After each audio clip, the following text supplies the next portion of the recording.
Hilchos Terumos Perek Shlishi, the laws of the Truma separation to the Kohen, chapter 3. We've had two basically introductory chapters. We've discussed where the laws of separating tithes apply. We've discussed which produce the laws of separating tithes applies to. And now we actually get into Truma, the separation, the first tithe. Tithe is really a wrong word because tithe means a tenth, but the first gift that's separated from the produce and given to the Kohen. Specifically, we're going to be talking about today the how much and the how. How much must be given for Truma, and how exactly do you go about it? So the Rambam begins by telling us that there's a fundamental difference between how much one has to give biblically and how much one has to give rabbinically. Truma Gedola, says the Rambam Halacha Aleph, the great Truma, that's the name for the Truma, the first gift that's given to the Kohen. Ein lo shir min ha-Torah. It doesn't have a biblical amount, minimum amount. Shanemar, all the Torah says is, Reish is the gancha, the beginning of your grain. The beginning of your grain could even be kolshu, even the tiniest amount. Afilu chita achas pertera sakri, even one kernel of wheat. As we have over here, you passed. If you give one kernel of wheat, you passed. It exempts the entire grain pile. Nevertheless, as the Rambam Mulechatchila, initially, lo yafrish ela kashir shenosnu chachamim. A person should only separate the minimum amount given by the sages, which we're going to soon see what that is. But the Rambam just digresses for a moment and says, "Ubizman hazeh, nowadays, shehi emedas lisreifa mipnei atuma, when anyway, all truma that is separated needs to be burnt. It cannot be consumed because we're in a state of ritual impurity. Yesh lehafrish kol shu lechatchila. We revert back to the biblical amount, and we actually encourage people to only separate the required biblical amount, which is just the tiniest amount. But back in the day, when they used to follow the rabbinic law of truma, halacha beis v'kama hu sheyura shenosnu chachamim, how much was the amount that the sages dictated? So the Rambam says the sages did not dictate one uniform amount. Instead, they kind of left it to the generosity of the farmer. Ayin yafa echad me'arbayim.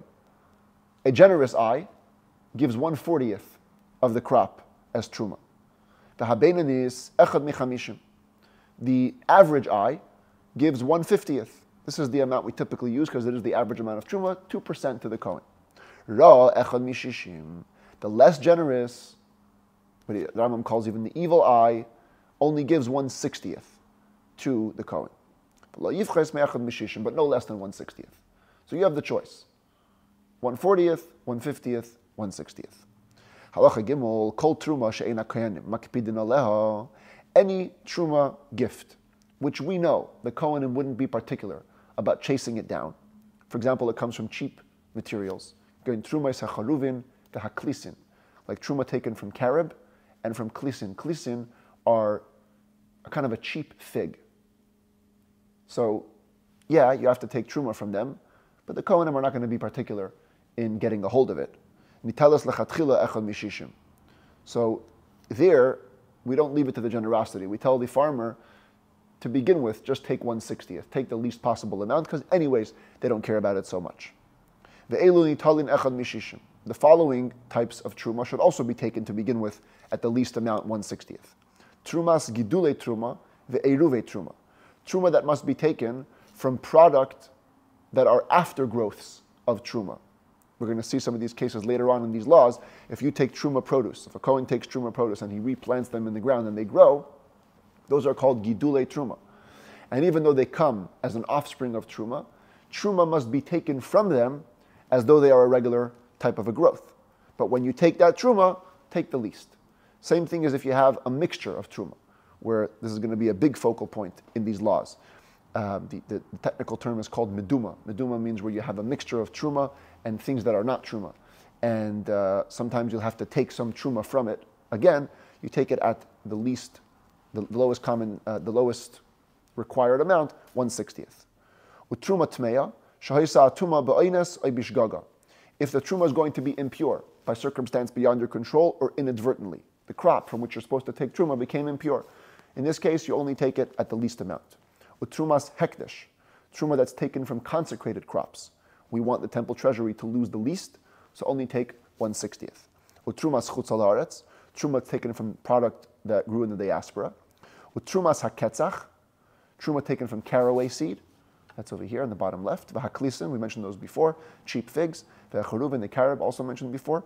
V'hagimziyos, Gimziyos, they translate over here also as a type of poor quality figs. Even though elsewhere in the Talmud, the word gimziyos is taken to mean like a tree stump. But that's how they translate it over here, so we'll go with that type of a fig. The turmasin. Turmasin are a type of a tough bean. They're very hard to prepare, to be able to be eaten and just become edible for humans. So you take those at the least amount. Edomite, barley, others translated as red barley, and things like that. Point is, cheap stuff. Either the Kohanim are not looking to get it, or there are other limitations that are going to be placed on the truma anyways. Take it at the lowest amount. And also produce that grows in a flower pot that has no hole. There's nothing linking it to the ground directly, as we saw in chapter 1. When you have a flower pot that has a hole opening it to the ground, it becomes biblically obligated to have truma taken from it. This is only a rabbinic obligation, and you take it at the least amount, 1/60th. And also caretakers that are entrusted with the estate of orphans, for example, when they take truma on behalf of the orphans from their produce, we allow them to get away with the least and only have to give 1/60th. Halacha dalid ein termin trumazu loy b'mida v'loy b'mishkal v'loy b'minyan. We don't separate truma, even though there was an amount that was given, 40th, 50th, 60th. We don't do it by measurements, by weights, by counting. Because in the Torah, there's no requisite amount. You don't go and start chasing it down exactly, am I giving 1/40th, 1/50th, 1/60th? You do it by guesstimation. You take a whole bunch, what seems to be about 1/50th of the produce, and you give it to the Kohen. Avol teiremhu, es hamadud ve'es hashakul ve'es hamonim. But if you have produce that is already measured or weighed or counted, then you can separate truma from that produce, although, as the commentaries say, you should still take the truma in a way of guesstimation. You shouldn't take truma from your pile of grain using a basket or a box that has a known measurement. What you can do is fill them up about halfway or a third of the way, and again, you're using estimation, it's approximation. You also shouldn't use a box that has the measurement of a sa'ah, which is a dry measurement, even if you're going to only fill it up at half. Because half of a sa'ah is a typical unit of measurement. And we don't want to use any specific unit of measurements when it comes to truma. Halacha hey hamar bebitruma. What if somebody chooses to be increasing with his truma? Doesn't want to just give a 50th or a 40th. He wants to give even more, a 30th, a 20th, whatever it is. Harezu truma says that I'm a hoyel v'shir miktzas chulin, as long as you leave over some of your produce to be chulin, regular grain. Harezu truma, what you've taken and what you've given to the Kohen is considered truma. But once you say, Kol truma, everything in this grain pile is going to be truma, le'amar klum, you haven't said anything. Truma literally means separation. You've got to separate part of the grain, make it holy, leaving other grain regular. If a person wanted to be super generous, he wanted to give a tenth. Again, not a 65th verse, he wants to give a tenth. He picks up what he thinks is an estimated tenth, and it actually turns out he's given much less. It's 1/60th of his total crop. Truma say truma. Since he's ended up with a number which is okay according to Jewish law, so the truma that he's given is considered a good truma. But if a person, on the other hand, wished to give 1/60th, and when he pulls up his hand, it turns out that it's 1/50th, he's given more than what he intended, eina truma, that's not truma. So we allow a person to go less as long as he's within the bracket, but we don't allow a person to go more than what he originally intended. Halacha vav hamafrish truma. A person separates truma for the Kohen, also biyadei afilu echad me'esrim. And in his hand, again, he's doing it by estimation, he ends up with 1/20th, much more than what's required by the sages. Truma se truma, the truma is okay, it's holy, it's truma. Taram also biyadei echad mishishim. The chazar v'hoisif l'shem truma. But if you were to take an amount, and it happened to be that it was 1/60th, and then the chazar v'hoisif l'shem truma, he adds more. He already picked up in his hand. He has what's truma, and it's okay by rabbinic standards. It's a 60th. It's the least, but it's okay. Then he's like, you know what? I want to be more generous, and he adds later, after already picking up the first 60th. Oyso hatoisvis chayeves b'maisres, Umafrish mimeno hakoyen hamaisres v'achar kach yechlena. We treat it stringently on both sides, which means the following. Once you take the tithe that belongs to the Kohen, or the separation that belongs to the Kohen, whatever remains needs to be tithed in other ways. There's a tenth that goes to the Levi, a tenth that goes to Jerusalem, as we're going to learn in the next sets of laws. So, by you just kind of adding more to the pool of Truma, what you actually might be doing is taking grain that's liable to be tithed and feeding it to the Kohen. On the other hand, maybe since you took it to Truma, maybe we should give it to the Kohen. So the Rambam says you do both. You give it all to the Kohen, only the Kohen can eat it, but he needs to first tithe it in the way that you would tithe it had it stayed in your grain pile. So let's read that again. Whatever you added is obligated to have all the other tithes removed from it. It's the Kohen's duty, the Kohen who gets the Truma. It's his duty to separate those tithes, and then he can eat it. He should eat it, treat it as if it's Truma. So we reckon with your addition, but we don't reckon with it all the way. If a person picks up Truma, and he ends up with 161st, just under 1/60th. Harezu Truma. So here we say that let it be Truma. And then let him take a little more Truma a second time to complete whatever amount he had in mind. This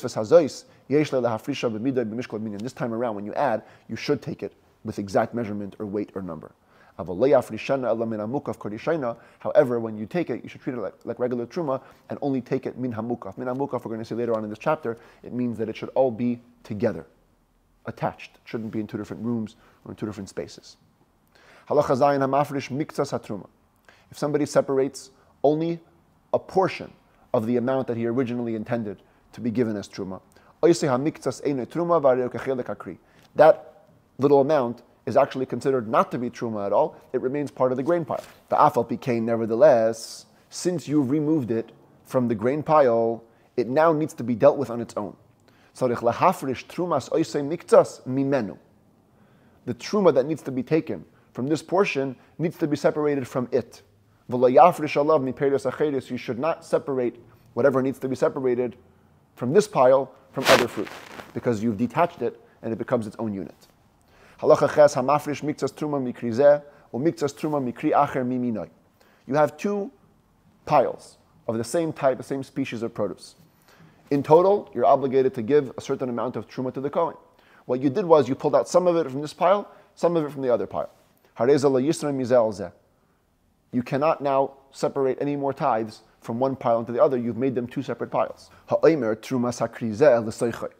somebody says the truma of this grain pile is inside it somewhere, he doesn't specify which part of the grain pile should be truma.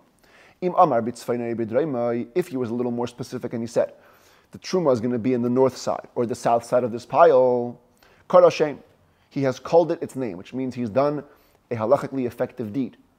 He has designated part of that pile as truma. The chayav lahafrish mimenu truma, saying you must take the truma from it. But if you didn't identify a specific place, you haven't said nothing. It's a worthless declaration. Halacha tes amar trumas hakri zeh, v'hakri hazeh kazeh. You said, you had two piles of grain in front of you. You said, this is the truma for this grain pile, and the truma for the second grain pile is identical, is just like the truma for the first grain pile.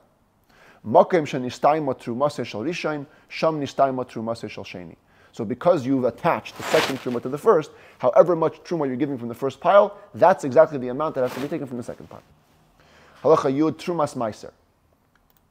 Truma, gedola, the great truma, is the 2% given to the Kohen by the farmer. Afterwards, the farmer gives 10% to the Levi, from which the Levi himself needs to take 10%, give it to the Kohen. And in most respects, trumas meiser has the same laws as truma.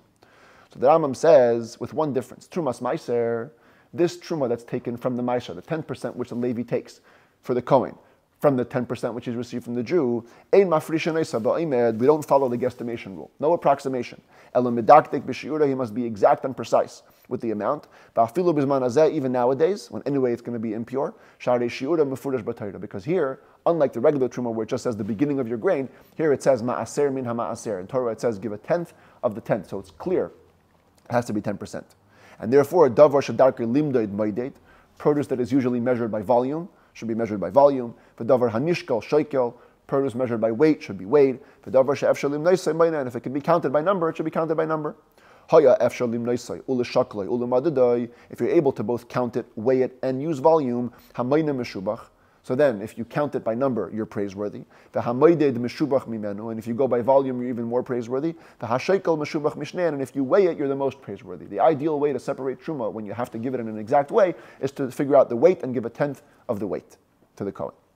Yud Beis mitzvahs trumas meiser. The mitzvah of trumas meiser is sheyafrish esha ben Levi mima asrei. That first the Levi should receive his tenth, and from his tenth he should give a tenth to the Kohen.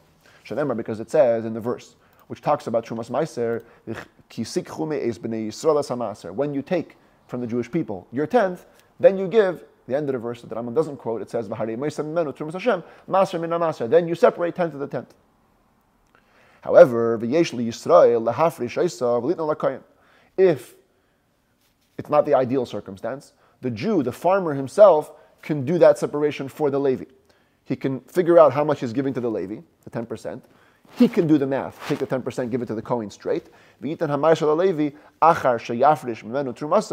give whatever remains from the Ma'aser to the Levi after taking the Trumas Ma'aser, shehi Ma'aser min Ma'aser, a tenth of the tenth. Halacha Yud Gimel Yisrael shehifrish Ma'aser Rishon kishehushi balim. If the Jew, the farmer, separated the tithe that belongs to the Levi, what's called Ma'aser Rishon, the first tenth, he separated it while it was still in stalks. Kodim sheyadush v'yafrish truma gdela, before you had a chance to thresh the grain, and before you even gave the truma that belonged to the Kohen. Ideally, you're supposed to go in order. We're going to soon see about that. First the truma, then the Ma'aser. You went ahead while the grain was still in stalks, and you gave the Ma'aser, the tenth, to the Levi. Unesan la Levi, you gave it to the Levi. Once the Levi puts it through his own threshing process, he doesn't have to make up for your mistake and give the Kohen some truma from that, the regular truma, the 2% which he's owed. Ela trumas meiser bilvad. He only has to give a tenth from what he received as trumas meiser. Avalim dash Yisrael v'hifrish meiser min hadagan. Kodim sheyafrish truma gdeilam unesanay la Levi. But if the Jew had already threshed his grain, and then he went out of order, separated the meiser for the Levi from the grain before taking the truma for the Kohen, and gives the whole thing to the Levi, chayav halevi lehafrish mimenu truma gdeila utrumas meiser. Then the Levi needs to go and take both gifts, both his own, the tenth of his gift to the Kohen, and make up for what the Jew missed out by not giving the 2%. So proportionally, give another 2% to the Kohen. Because once it became grain, it was threshed, it already has an obligation to have truma taken from it. Shanamar reish is the gancha, the beginning of your grain. Beginning of your grain, you've already made it into grain. If the Yisrael missed it, the Levi's got to make up for it. Halacha Yudalad ben Levi shalakach meiser shibalim. If a Levi takes his tithe in stocks, lo yitein trumasi lakayin shibalim. He may not just pass it on to the Kohen in stocks, whatever the Kohen deserves. Ela koinsin oisai ladush v'lizrais v'liten lei maser min adagan. We find him, we penalize him, and we tell him, you thresh the grain, you winnow the grain, and you give the tenth of the tenth that belongs to the Kohen from ready to go grain. When he threshes, he only has to give a tithe of what remains, the kernels that remain, not including the straw and the stubble. If he nevertheless went ahead, and having received stocks from the Jew, he takes those stocks, divides it in 10, gives a tenth to the Kohen as he gave it, as it was received. He gives to the Kohen in stocks. Then we even find him even more. He's got to take that unit that he separated for the Kohen, grind it, and give the Kohen everything, the kernels and the stubble. Why do we penalize him and force him to crush the grain? By taking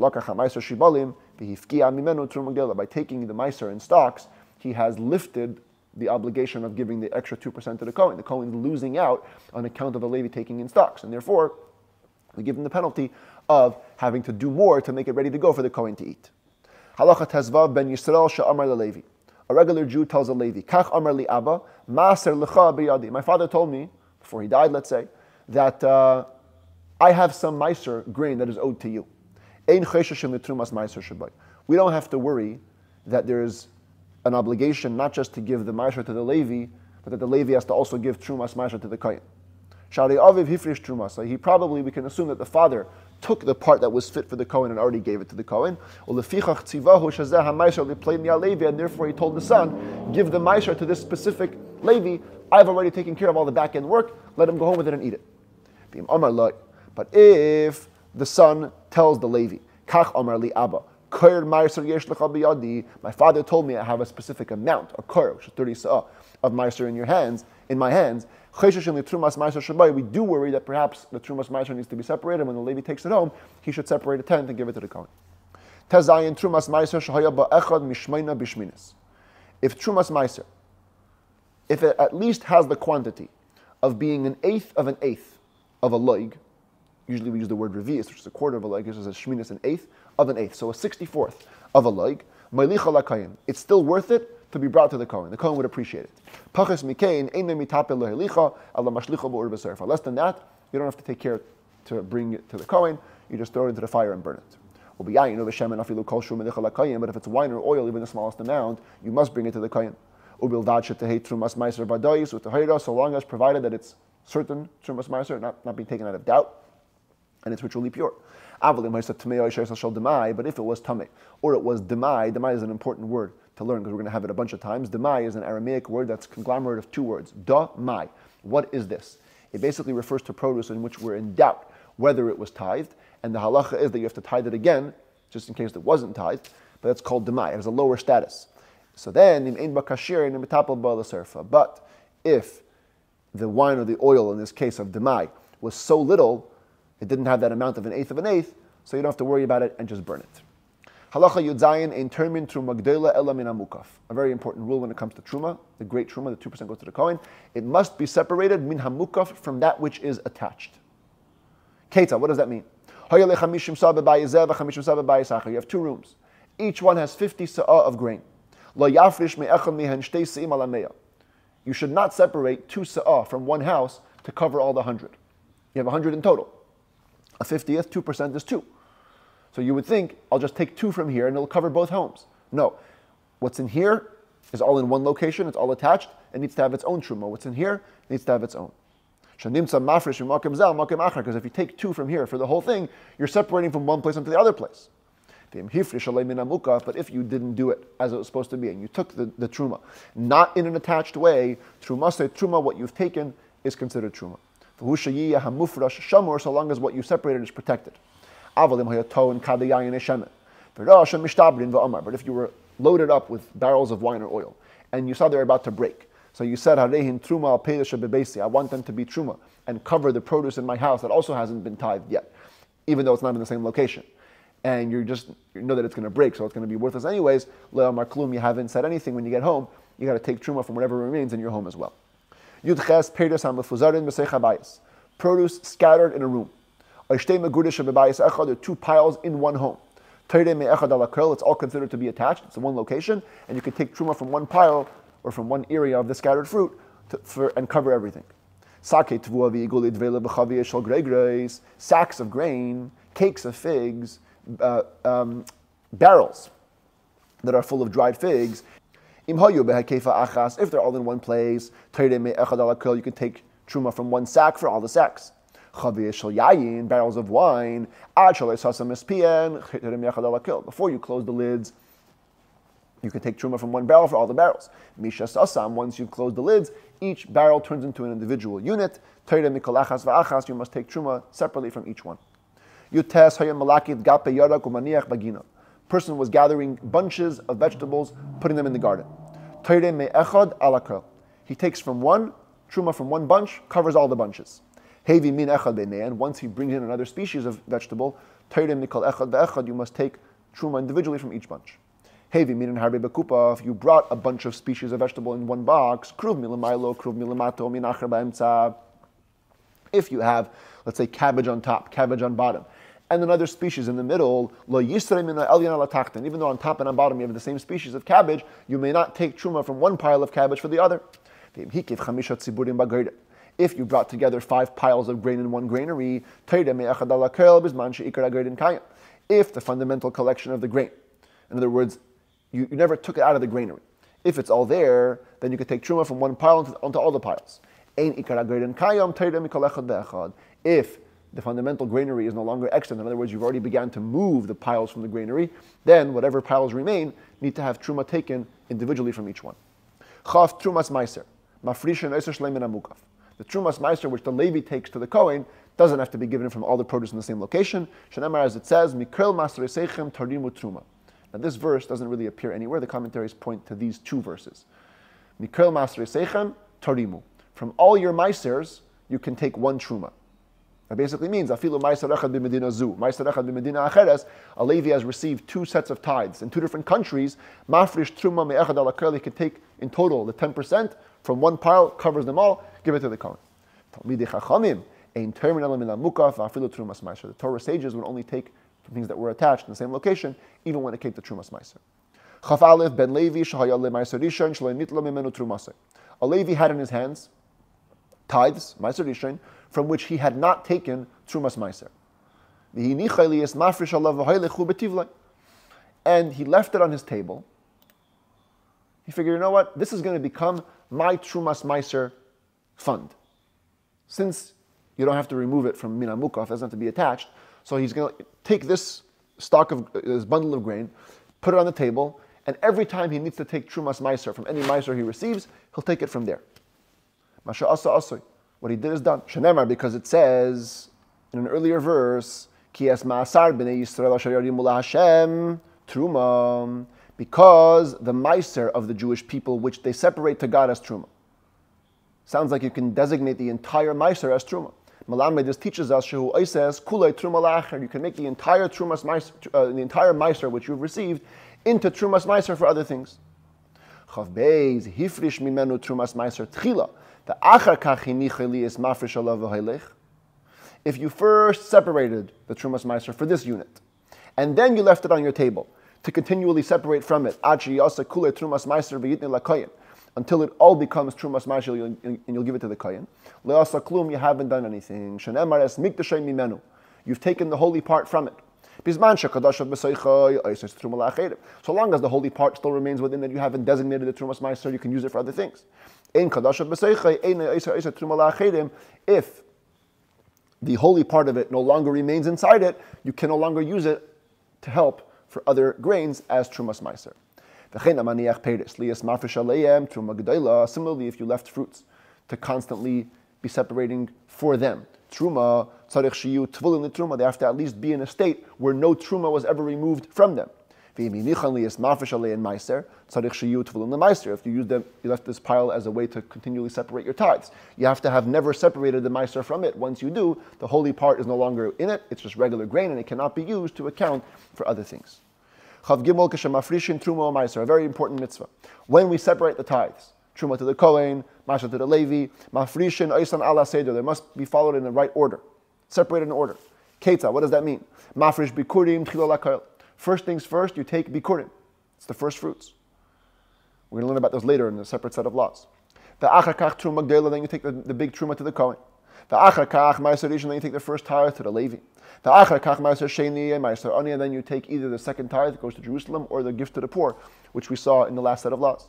The hamakdim sheni l'rishon, or ma'aser litruma, or truma libikurim. If you precede, you put first the second tithe before the first tithe before the truma to the Kohen before the bikurim. Afal pisha avad alaysaseh masha asa also. Even though you transgressed a negative commandment, what you've done is done. Uminayin shu b'alaysaseh. How do we know that there's a negative commandment that dictates against this? Because it says your full produce and your truma, dimacha is a term for truma, you shall not put out of order. You shouldn't delay. Don't delay that which should have been given first. But there's no lashes for this lav if you transgress this negative commandment, but you have done a negative commandment. Chaf dalet.